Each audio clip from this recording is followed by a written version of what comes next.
Welcome back to another edition of Rutherford Rants Wrestling. I'm Kirk Rutherford. Today I'm flying solo, no co-host with me. We're going to talk about the WWE Network, NBC Universal, Peacock, and how that's all going to work from now on. And also the Royal Rumble coming up this Sunday. We're going to be doing a watch along on Twitch, and I'm going to tell you how you can watch along with us. We'll be right back after this with Rutherford Rants Wrestling. All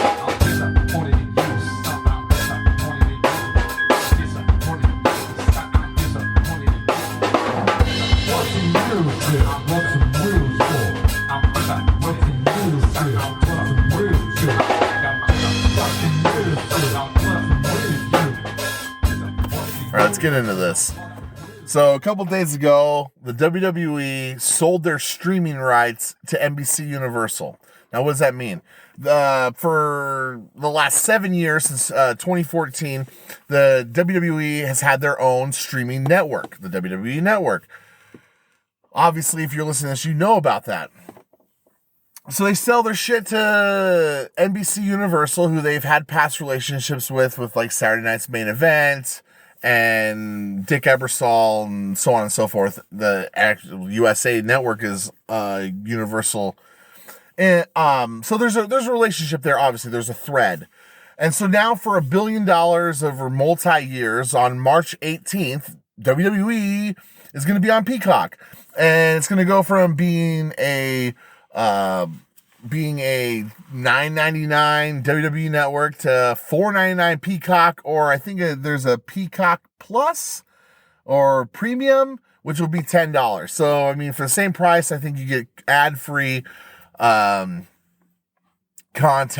and then you get The Office too. So now not only do you get WWE, you get The Office, you get Saved by the Bell, whatever. It's on Peacock. Now, this sticks out to me because a few months ago, I mean, maybe around 6 months ago, there was talk that Vince McMahon was shopping around the idea of selling the rights to his pay-per-views or his big-time shows, the once-a-month shows. And that was just something that you weren't going to be able to put back in the can. Like, it was already out. It was everywhere. The toothpaste was already out of the tube. He was giving away his big-time shows, his pay-per-views, for $10. So you can't just go back and all of a sudden start charging them $50 a month if you give the ESPN Plus or Amazon Prime. Now, what does this have to do with anything? It gets me thinking about how a lot of the wrestling world already has this idea that when Vince McMahon is done with the wrestling business, Triple H and Stephanie will then take over. And a lot of wrestling fans are hoping for that day because it could go into the hands of people who quote unquote, want wrestling, like Triple H, and everyone thinks that Triple H is gonna be a savior and present, programming that they akin to what they like. And I'm on the fence really when it comes to him and that whole idea. But there's one thing that I feel like a lot of people don't ever think about, and that's Vince McMahon deciding to just sell off before he even decides to be done with the company. Meaning, like, he's done, and you know what? I'm taking it. We're just selling it. It's not in the family anymore. Obviously, this could lead to NBC Universal or whoever, Comcast, I believe, to buy out WWE eventually. You never know. With the way the ratings are and the fact that no one really fucking watches anymore, you probably have a more likely, chance of seeing Vince McMahon dumping the company off before he's dead. So then when eventually the people who don't know how to run a wrestling company are in charge and it dies, Vince's hands are clean. Well, hey, I sold for $5 billion, and now it's a bankrupt company. I mean, shit. think about the type of person Vince McMahon is. He doesn't like to admit that he was wrong. He doesn't like to be shown in a vulnerable light unless it's for comedy purposes. And it really makes a lot of sense to me to think that he's going to just jump ship, just jump and run away, and then allow this sinking ship to continue to sink. Because I've had discussions with people multiple times about this, and it's like, well, I have one friend who swears if they get a showrunner in there who has nothing to do with wrestling to come in there and run it like a show, that it would work. Well, it won't work. And I've had that argument a million times with him. And the reason why it won't work is because if you bring in people who don't know anything about wrestling, they're only going to base what they do around what they've seen. Meaning, if they've never watched it before, and if you've never watched wrestling before, the WWE will bring you in and they will show you their product the way that they want you to see their product. So if you bring in a showrunner to run the WWE, they're just going to base the way they run, that's never seen wrestling before, that doesn't follow it, doesn't understand it. They're going to run the show in the way that Vince McMahon did, because, well, shit, he's the genius, right? He's the winner. He's the one that just sold the company. And even if Vince McMahon has his people still in place, or has the chain of command there, where you have an entire writer's room of these just awful, like, not creative writers. And if they are creative, and if this is where I don't buy it. A lot of people make excuses for the writers because, well, Vince always shoots down their ideas. Well, I've never heard an idea from an ex-writer that just has blown my fucking tits off, and I've been like, oh my God, yes, Vince is out of his mind. A lot of it is these guys are there, they like the job, they like the money, and they just write to whatever whatever appeases the boss, and that's just the way it goes. That's the problem with having this writing staff. Having a writing staff at all, you treat these wrestlers like they're actors when they're not. If they were actors, they would be actors. I'm seeing Randy Orton with a mask on and then burn makeup on part of his exposed face in the mask, which doesn't make sense. If his whole face is burnt, why isn't he covering his entire face? Yeah, he's got a burn marks hanging out so you can see that he's burnt. I mean, it's just a little too much, really hitting it on the head, with even if you're going to even try the mask. And then he's in the middle of the ring and he's just doing this awful, like, slow cadence talk where he's using words that people don't use when they're really talking. And it's just all mixed up with this stupid storyline about the Fiend and Alexa Bliss, and she's swinging on a swing, and she's Alexa Bliss, and then all of a sudden the Fiend is now in her soul or something. Like, that's just dumb. That's dumb, because that's not what people are there to watch the show for. It's obvious.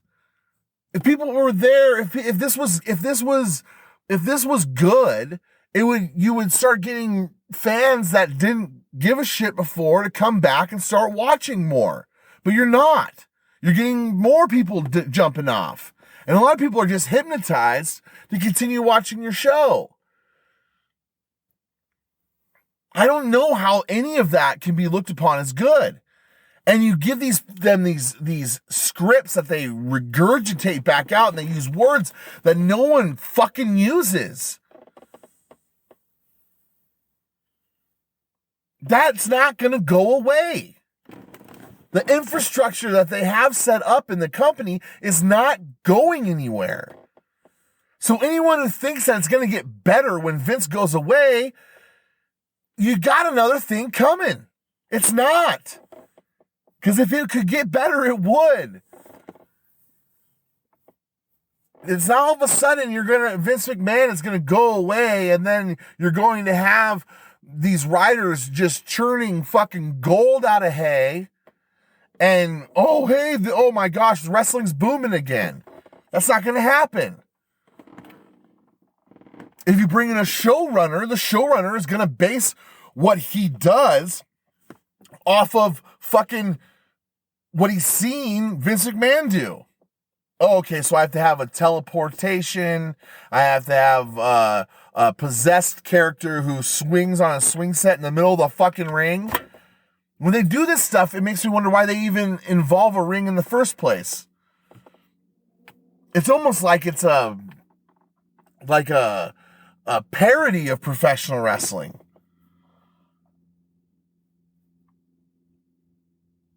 If you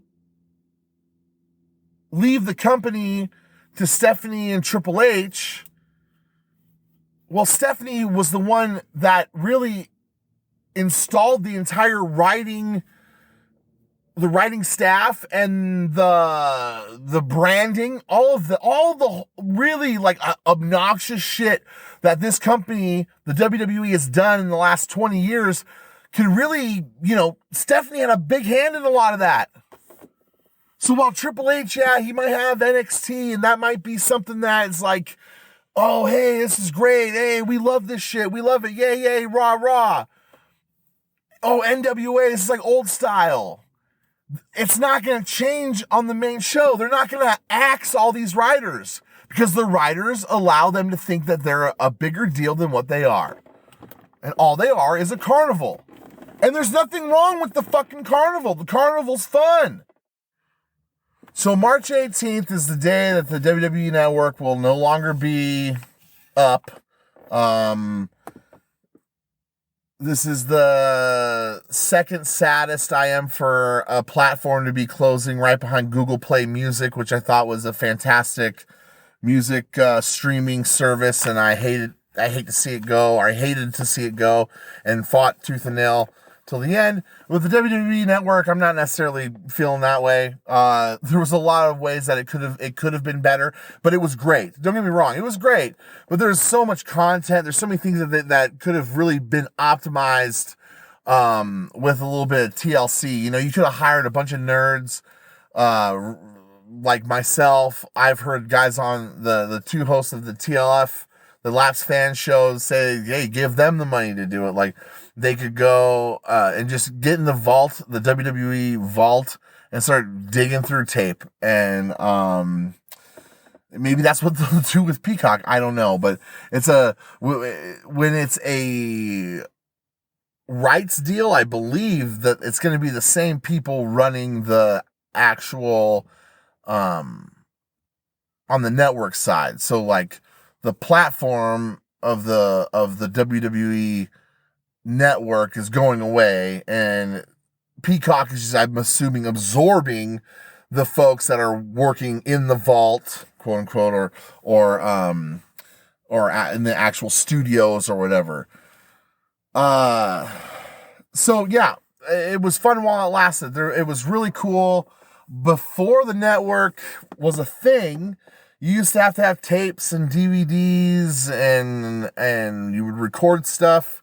I remember you would record the pay-per-views off pay-per-view, Monday Night Raw. Like when I was a kid and I couldn't stay up late enough to watch it, you'd throw the tape in, and I would just use the same tape, and I would just keep reusing.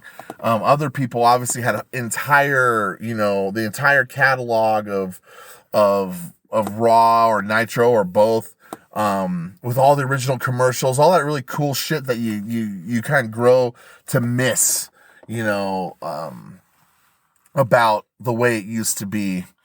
And that was the cool thing about the WWE Network, and it's still going to be cool with Peacock. It's that nostalgia part, of wrestling. It was so, I think that's what got a lot of people interested in the WWE Network in the first place, was this idea of coming back and seeing all that stuff right at your fingertips. Because like some people didn't have the DVDs or tape collection like I had, but some people were big wrestling fans, and when the network came out, I had a few friends who jumped just like a cannonball, boom, right back into it, and started watching content on there. And that was really cool. It showed that there are so many people out there that appreciate something about wrestling. But in a lot of cases, it's the old stuff and it's not the new stuff. And I really feel like they've gone away from trying to think about what really would impress people who used to like it. Instead of looking back and going, what about what we did back then could we bring back now to use? I feel like they're not doing that. I feel, again, they're steering away. And who knows? It could, I could be wrong, and they could bring in somebody different to run it, and next thing you know, wrestling is fantastic and beautiful again. But I really started having this feeling that if they bring somebody else in, I just feel like they're gonna continue with the vision that McMahon had, and they're gonna think that was what wrestling was. And unless you bring someone else in who's an actual fan or someone who knows about the wrestling business, and they're going to change it completely. I've been saying that they need to go with more of that UFC style approach of their presentation, where they treat it like it's a big deal. And they also I feel like they really need to get away from having the same guys every single week on their show. But speaking of their show, the Royal Rumble is coming up on Sunday, and we will be doing a live watch at 4 p.m. on our Twitch channel, twitch.tv, and it's /brute_n_fruit. And you can join us, and we can watch along and talk about, memories of Rumbles past. The Royal Rumble, for any of you who are listening to this and don't know about it, it's a what would be called a battle royal. The last man standing in the ring after everyone's been thrown over the top rope and they've hit the floor with both of their feet is the winner, and then they then go on to WrestleMania to be in one of the main events that they have. In past years, the Royal Rumble's been the most exciting show, and there really hasn't been a Royal Rumble that hasn't felt cookie cutter in a long time, and it would be really awesome if this show did. So tune in with us, 4 p.m. The Fruit will be there, Tim will be there. This will be Tim's first Royal Rumble experience watching it live. I believe we've shown him a match or two in the past, and let's just hope there's nothing stupid, like no teleporting or disappearing. Let's have a fun Royal Rumble. Let's not have the Royal Rumble bingo. We don't need to have the spot where the guy gets thrown out and then his feet don't touch the floor and he does some stunts and then he flips back in. Like, they're gonna do it, and that's fine. It's fine, but it's just that's part of that, like, weird newer way they book the Royal Rumble. They have a bunch of dead weight get in the ring, and then they have a guy come out and he tosses everyone. Another thing is, I don't want to see, I know he won't be there, but I'm scared that for some reason Walter will be there, and then they're going to make him look like an asshole. Just like they did at Survivor Series a couple years ago. I just hope that doesn't happen. But anyway, so this Sunday, Royal Rumble, join us. The Brute and the Fruit will be live on our Twitch channel. Like I said before, if you want to find us, go to Facebook, go to Twitter, type in the Brute and the Fruit. You can't miss us.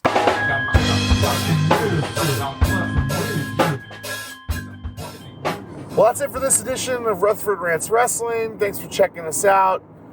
Be sure to tune in Sunday on our Twitch channel for the WWE Royal Rumble watch along. That should be a good time. My prediction for the show is that the winner will be someone they're not advertising in the match. It'll be a surprise. That's my pick. I don't know who it'll be, but that's my pick. You can check out our regular show, The Brute and the Fruit, on any podcast streaming platform. Just type in The Brute and the Fruit. and we'll be there. And the same goes with Facebook, Twitter, and everywhere else. So thanks again for checking us out, and have a good one. We'll see you Sunday at the Royal Rumble.